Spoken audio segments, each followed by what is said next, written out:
ನಮಸ್ಕಾರ ವೀಕ್ಷಕರೇ, ಇವತ್ತು ಗಸಗಸೆ ಒಬ್ಬಟ್ಟು ಮಾಡೋದು ಹೇಗೆ ಅಂತ ನೋಡೋಣ. ಇದಕ್ಕೆ ಬೇಕಾಗಿರುವಂಥ ಇಂಗ್ರೀಡಿಯೆಂಟ್ಸ್ ನೋಡೋಣ ಬನ್ನಿ. ಅರ್ಧ ಕಪ್ಪು ಗಸಗಸೆ, ಅರ್ಧ ಕಪ್ ಬಿಳಿ ಎಳ್ಳು, 1 ಕಪ್ ಕೊಬ್ಬರಿ, ಮುಕ್ಕಾಲು ಕಪ್ ಬೆಲ್ಲ ಮತ್ತು ಸ್ವಲ್ಪ ಏಲಕ್ಕಿ ಪುಡಿ. ಮೊದಲಿಗೆ ಗಸಗಸೆಯನ್ನು ಹಾಕಿ ಚೆನ್ನಾಗಿ ಹುರ್ಕೊಬೇಕು.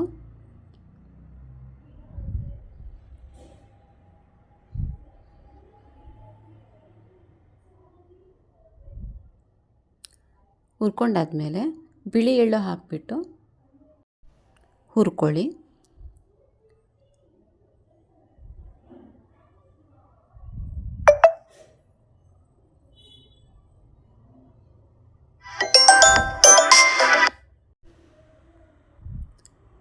ಈಗ ಹುರ್ಕೊಂಡಾಗಿದೆ. ಈಗ ನಾವು ಹಸಿಟ್ಟನ್ನು ಕಲಿಸ್ಕೊಳ್ಳೋಣ. 1 ಕಪ್ ಮೈದಾ ಹಿಟ್ಟು ತೊಗೊಂಡಿದ್ದೀನಿ. ಅರ್ಧ ಚಮಚದಷ್ಟು ಅರಿಶಿನ ಪುಡಿ, ಅರ್ಧ ಕಪ್ಪಷ್ಟು ಕುಕ್ಕಿಂಗ್ ಆಯಿಲನ್ನು ಹಾಕ್ತಾಯಿದ್ದೀನಿ. ಅಂದರೆ 3 ಚಮಚದಷ್ಟು ಕುಕ್ಕಿಂಗ್ ಆಯಿಲ್. ಈಗ ಚೆನ್ನಾಗಿ ಮಿಕ್ಸ್ ಮಾಡಿಬಿಟ್ಟು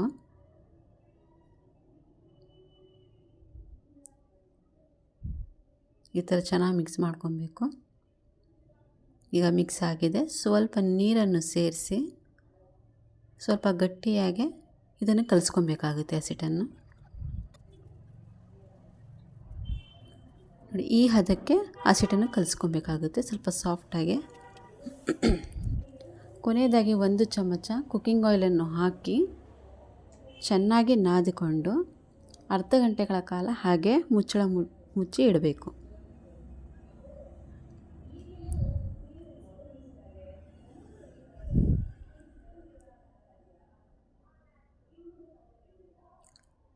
ಈಗ ನಾವು ಹೂರಣವನ್ನು ತಯಾರು ಮಾಡ್ಕೊಳ್ಳೋಣ. ಹುರಿದುಕೊಂಡ ಗಸಗಸೆ ಮತ್ತು ಎಳ್ಳನ್ನು ಹಾಕಿ ಪುಡಿ ಮಾಡ್ಕೊಬೇಕು ಮಿಕ್ಸಿ ಜಾರಲ್ಲಿ ಹಾಕ್ಕೊಂಡು.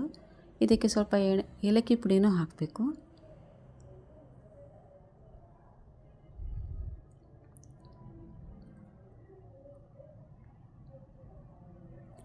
ಇದಕ್ಕೆ 1 ಕಪ್ ಬೆಲ್ಲನ ಹಾಕಿಬಿಟ್ಟು ಅದನ್ನು ಮಿಕ್ಸಿಯಲ್ಲಿ ಪುಡಿ ಮಾಡಿಕೊಂಡು ಅದನ್ನು ತೆಗೆದಿಟ್ಕೊಬೇಕು.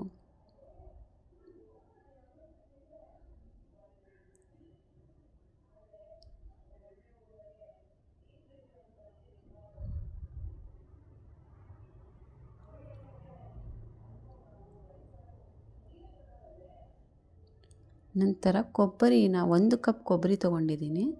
ಅದನ್ನು ಸಹ ಮಿಕ್ಸಿಯಲ್ಲಿ ಪುಡಿ ಮಾಡಿಕೊಂಡು ಮಿಕ್ಸ್ ಮಾಡ್ಕೊಬೇಕಾಗುತ್ತೆ.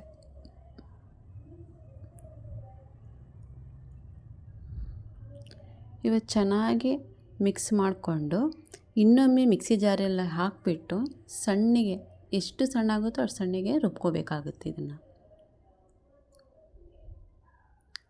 ನೋಡಿ, ಇದು ಚೆನ್ನಾಗಿ ರುಬ್ಕೊಂಡಾಗಿದೆ, ನೈಸ್ಗಾಗಿದೆ.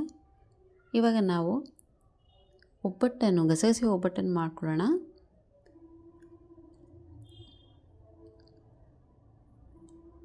ಈಗ ಒಬ್ಬಟ್ಟಿನ ಹಸಿಟ್ಟನ್ನು ತೊಗೊತಾ ಇದ್ದೀನಿ. ಹಿಟ್ಟನ್ನು ಈ ಥರ ಉಂಡೆಗಳನ್ನು ಮಾಡಿಕೊಂಡು ಲಟ್ಟಿಸ್ಕೊಬೇಕಾಗುತ್ತೆ.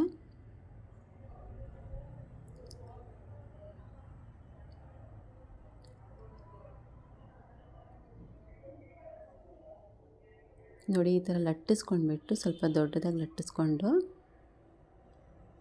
ಈ ಥರ ಹೂರಣವನ್ನು ಹಾಕಿ ಈ ಥರ ಲಟ್ಟಿಸ್ಕೊಳ್ಳಿ. ಫುಲ್ ಸ್ಪ್ರೆಡ್ ಆಗುತ್ತೆ ಫ್ರೆಂಡ್. ನೋಡಿ, ಈ ಥರ ನಾನು ಮಾಡ್ಕೊಂಡು ಇಟ್ಕೊತಾ ಇದ್ದೀನಿ.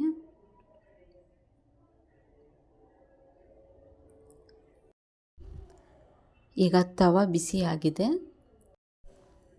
ಈಗ 2 ಬದಿಯಲ್ಲೂ ಕುಕ್ಕಿಂಗ್ ಆಯಿಲನ್ನು ಹಾಕಿಬಿಟ್ಟು ಒಬ್ಬಟ್ಟನ್ನು ಸುಡಬೇಕು. ಎಷ್ಟು ಚೆನ್ನಾಗಿ ಬಂದಿದೆ ನೋಡಿ. ಇದು ಗಸಗಸೆ ಒಬ್ಬಟ್ಟು ತುಂಬಾ ರುಚಿಯಾಗಿರುತ್ತೆ. ನೀವು ಒಂದು ಸತಿ ಟ್ರೈ ಮಾಡಿ, ತುಂಬಾ ಅದ್ಭುತವಾಗಿ ಬಂದಿದೆ. ಹೇಗಿತ್ತು ಅಂತ ಕಮೆಂಟ್ ಮಾಡಿ ಹೇಳಿ. ನನ್ನ ಚಾನಲ್ಗೆ ಹೊಸಬರಾಗಿದ್ದರೆ ನನ್ನ ಚಾನಲನ್ನು ಸಬ್ಸ್ಕ್ರೈಬ್ ಮಾಡಿ, ಲೈಕ್ ಮಾಡಿ, ಶೇರ್ ಮಾಡಿ, ಕಮೆಂಟ್ ಮಾಡಿ.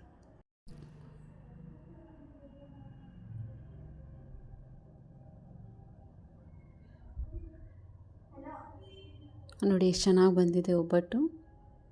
Thank you.